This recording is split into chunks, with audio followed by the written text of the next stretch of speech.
presented by Mathli Express Music.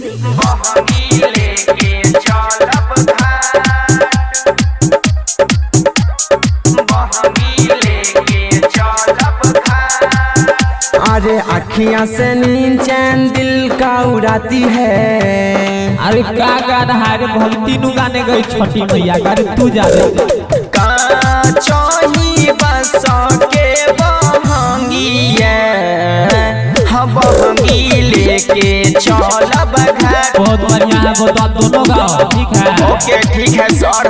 बहंगी लेके चलब घर बहंगी लेके चलब घाट। DJ Sumit Satish Raima.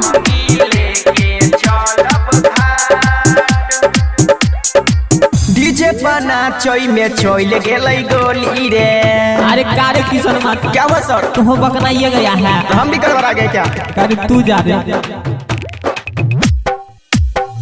मारा बौरे सुगा बाधनुख से सुगा गिरे मुरा छाय सुगा गिरे मुरा छाय। वाह वाह वो ऐसे गाते रहो बहुत बढ़िया है वो तो दोनों गाओ ठीक है। ठीक है सर। सुगा गिरे मुरा छाय सुगा गिरे मुरा छाय। DJ Sumit Satish Raima.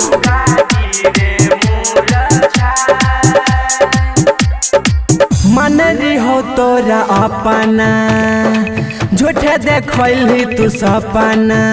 लग रहा है दोनों माथा पगलाइए के छोड़ेगा भक्ति गाना नु गाया है दोस्त बात जे पूछेला बटोहिया ई दल के करा के जाए ई दल के करा के जाए। बहुत अच्छा बाबू ठीक है। आप दोनों साथ में गाना देते तभी गाए थे। ठीक है सर। ई दल के करा के जाए ई दल छठी मैया के जाए। हो गया सर। खुशी रिकॉर्डिंग स्टूडियो बलुआहा।